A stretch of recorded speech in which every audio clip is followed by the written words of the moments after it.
DNK replikatsiyasi qanchalik murakkab jarayon ekanligini biz bilamiz. Bu joyda juda ham ko'p fermentlar jarayonni amalga oshiradi. Juda ham kompleks jarayon bu. Masalan, birinchi navbatda DNK ni spiral holatdan tekis holatga o'tkazish uchun tapa izomeraza fermenti kerak. Keyin mana shu DNK zanjirlaridagi vodorod bog'larini uzish uchun helikaza fermenti kerak. Mana shu helikaza fermenti DNK zanjirlarini bir-biridan ajratib beradi va DNK molekulasi ayri holatga keladi. Ana shundan keyin DNK molekulasi sintezlanishi mumkin, ya'ni yangi DNK nusxasi. Bu joyda DNK primaza fermenti RNK primerni olib kelib beradi.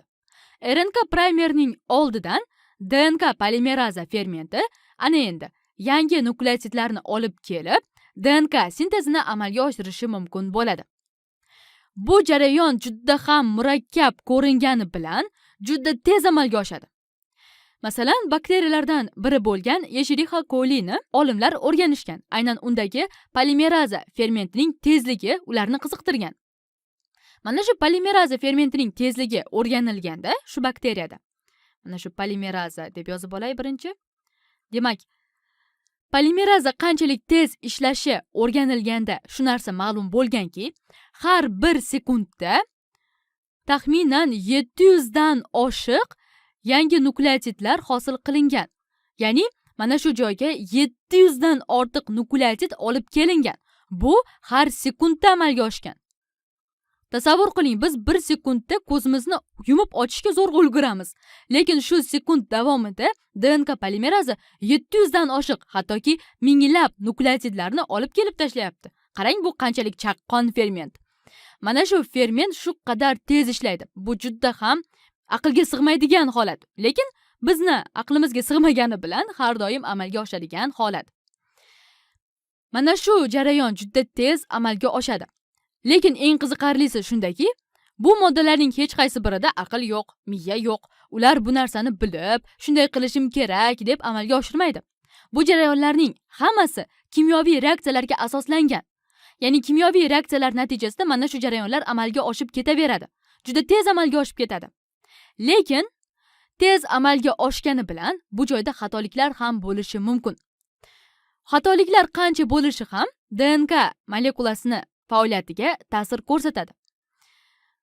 Mana shu jarayonda, aynan replikatsiya jarayonida xatoliklar qancha sodir bo'lishi mumkin? Ya'ni bitta DNK molekulasida qancha xatoliklarga yo'l qo'yilishi mumkin? Replikatsiya amalga oshganda xatoliklar har 10 darajasi 7 nukleotidlar orasida amalga oshishi mumkin. Bu degani har 10 million nukleotid orasida bitta xatolikka yo'l qo'yilishi mumkin degani. Ya'ni 10 million nukleotid orasida bitta xatolik bo'ladi. Bu juda ham kichik son. Lekin bir narsani bilish kerak. Bizni DNKmizda milliardlab nukleotidlar bor. Demak, har 10 million nukleotid orasida bitta xatolik bo'lsa ham, butun DNK molekulasi uchun bu juda katta son degani. Xatoliklar DNK molekulasini tubdan o'zgartirib yuborishi mumkin. Uning faoliyatiga salbiy ta'sir qilishi mumkin. Hattoki hujayra ishdan chiqishi ham mumkin. Shuning oldini olish uchun DNK replikatsiyasida bir tizim bor. Bu tuzatish tizimi. Mana shu joyda tuzatish tizimida ishtirok etuvchi omillar DNKdagi xatoliklarni qanchadirini to'g'rilab chiqadi. Natijada xatoliklar soni kamayib, 10 darajasi 9 nukleotid orasida xatoliklar uchrashi mumkin bo'lib qoladi. Bu milliard degani. Demak, milliarddan bitta holatda xatolik bo'lishi mumkin. Bu ham juda kichik son. E'tibor beryapsizmi?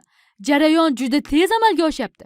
Lekin juda katta aniqlik bilan yangi molekula hosil qilinyapti. Bu bizdagi uncha-muncha texnikaning ham qo'lidan kelmaydi hattoki. Ko'ryapsizmi, bizni tanamizda, bizni hujayralarimizda qanchalik mo'jizaviy tizim bor. Mana bu DNK nusxalari hosil bo'layotgan paytda juda ham kam xatoliklar bo'lyapti. Bir narsani aytib o'tishim kerak. Yangi DNK molekulasini hosil qilishda bu joyda yangi nusxa hosil qilinyapti shunchaki. Ya'ni tayyor DNK molekulasi bor. Undan shunchaki nusxa ko'chirilyapti. Mana shu ham xatoliklar kam bo'lishiga sabablardan biri. Agar mana shu eski DNK molekulasi bo'lmasdan butunlay yangi DNK molekulasi hosil qilinganda edi, ana unda juda ham ko'p xatoliklar bo'lardi. lekin bu joyda shunchaki nusxa ko'chirilyapti. Albatta shu nusxa ko'chirishning o'zi ham juda murakkab jarayon bo'lyapti. Murakkabligiga qaramasdan juda ham tez va juda yuqori aniqlik bilan bu jarayon amalga oshyapti. Bu jarayon bizni har bir tanamizning qismida, har bir hujayramizda, har lahzada amalga oshib turibdi. Mana shunisi bilan ham bu juda ham aqlga sig'maydigan darajada ajoyib holatdir.